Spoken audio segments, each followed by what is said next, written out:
대출을 받으러 가서 당황하지 않고 경험이 있는 것처럼 보일 수 있도록 대출에 필요한 모든 것에 대해서 알아보도록 하겠습니다.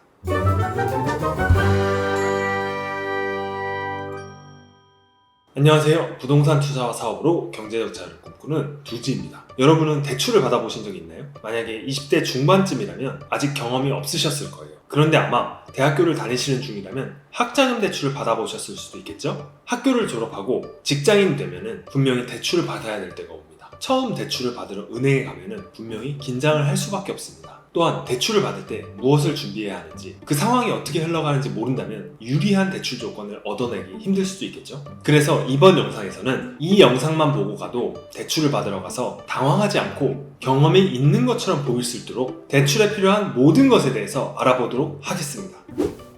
대출이 필요하다면 우선 내가 어떤 대출을 받을 건지에 대한 판단을 먼저 해야겠죠? 우리가 흔히 받는 대출에는 크게 세 종류가 있어요. 신용대출, 담보대출, 그리고 전세대출입니다.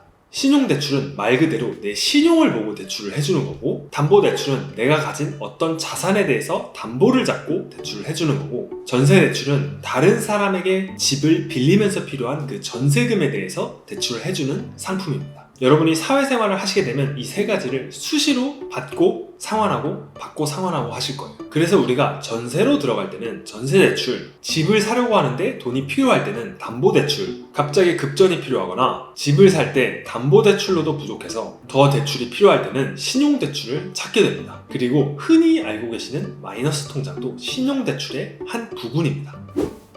대출의 종류는 쉽게 이해가 되시죠? 그러면 지금부터는 대출 과정에 대해서 얘기해 볼게요. 대출을 받으려면 일단 어떤 은행에서 대출을 받아야 될 건지 먼저 생각을 하겠죠. 여기서 우리는 1금융권에 대해서만 얘기를 해볼게요. 왜냐하면 이 금융권에서 대출을 받을 경우 신용도에 악영향이 가거나 대출 조건이 안 좋을 수도 있거든요. 여기서 말하는 1금융권이란 우리가 쉽게 보고 듣는 국민은행, 우리은행, 신한은행, 농협과 같은 은행을 말합니다. 여기서 농협은 두 가지 종류가 있어요.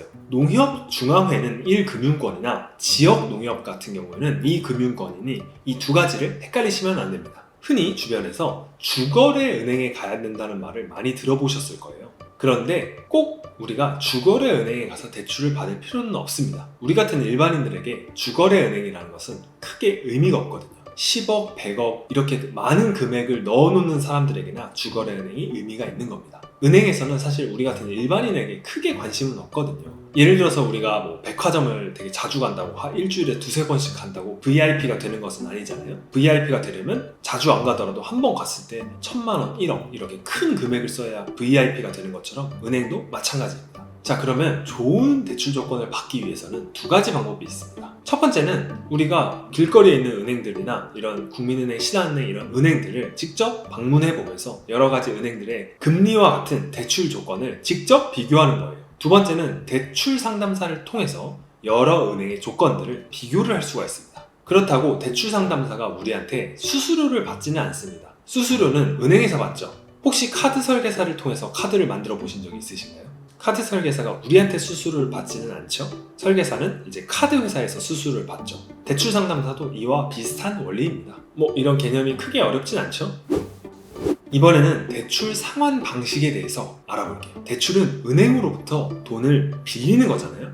그럼 당연히 돈을 갚아야겠죠. 대출 상환 방식은 내가 앞으로 그 빌린 돈을 어떻게 갚아 나가야 될지에 대해서 이야기를 하는 겁니다. 상환 방식에는 크게 네 가지가 있어요. 첫 번째, 원금 균등 상환 방식. 두 번째, 원리금 균등 상환 방식. 세 번째, 거치식 상환 방식. 네 번째, 만기 일시 상환 방식입니다. 지금부터 하나하나 굉장히 쉽게 설명을 해볼게요. 잘 따라오세요. 1번, 원금 균등 상환 방식은 매월 일정한 원금을 상환하는 방식입니다. 예를 들어 1,200만 원을 1년 동안 빌리기로 했어요. 그러면 매달 100만 원을 갚는 거죠. 그런데 100만 원이 끝이 아니죠. 원금과 더불어 이자를 갚아야겠죠?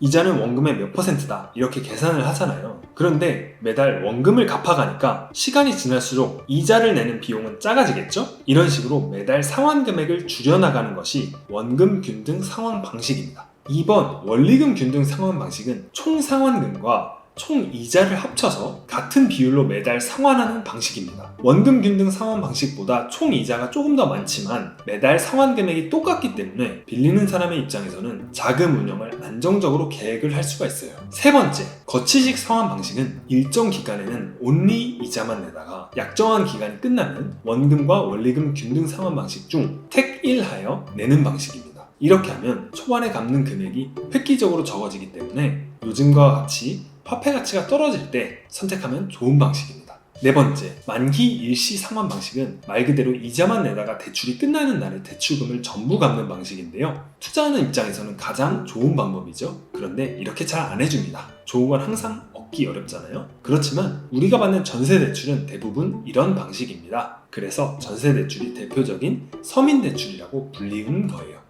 자, 지금까지 대출 상환 방식에 대해서 알아보았는데요. 생각보다 대출이라는 게 어렵지 않지 않나요? 그런데 이번에는 조금 어려운 용어가 등장합니다. 아마 뉴스에서 많이 들어보셨을 법한 용어들인데요. 첫 번째는 바로 LTV입니다. LTV는 주택담보대출 비율이라고 불리우는 녀석입니다.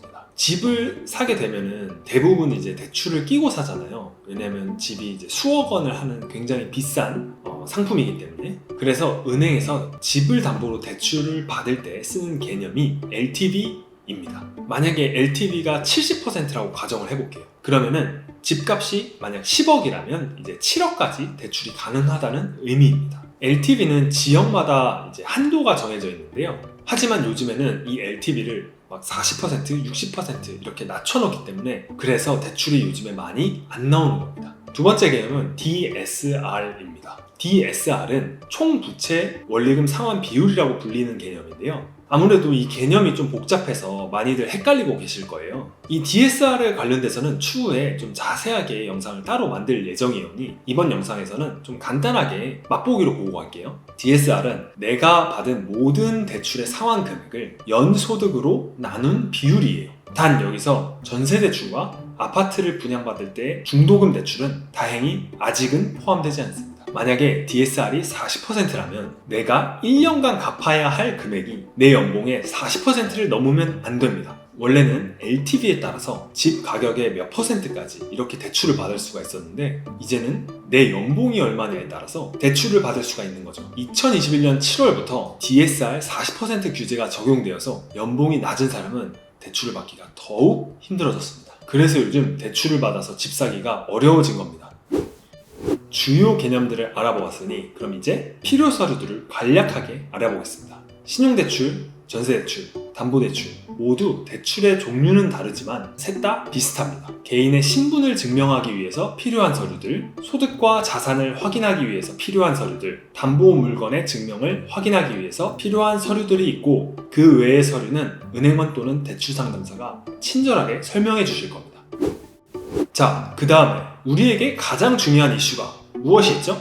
대출을 많이 받는 것도 중요하지만 이자를 적게 내는 것이 정말 중요하겠죠? 이자율을 계산하는 원리는 간단합니다. 이자율은 기본적으로 기준금리 더하기 가산금리 빼기 우대금리가 나의 최종금리입니다. 한국은행이 정하는 기준금리에 신용등급, 담보물건에 따라서 달라지는 가산금리가 붙는데요. 우리는 여기서 우대금리를 많이 받아야 나의 최종금리를 낮출 수가 있습니다. 그러면 우대금리를 많이 받는 방법은 무엇일까요? 해답은 여기 왼쪽 위를 보시면 나와 있습니다. 은행원도 영업직이다. 해당 은행의 신용카드를 발급받고 급여 통장으로 사용을 하고 자동이체를 해놓는 등 은행원의 요구에 잘 따라가시면 약 1%의 금리를 낮출 수가 있습니다. 대출 금액이 크면 그 1%가 엄청나게 크게 다가옵니다. 물론 개인별로 다르지만 2021년 9월 기준으로는 최종금리가 약 3% 전후로 생각하시면 될 것 같습니다.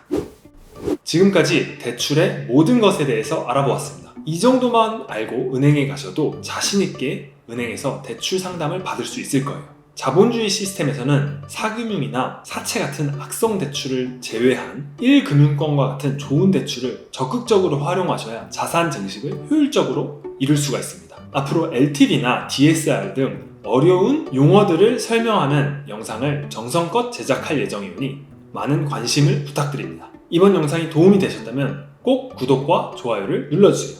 감사합니다.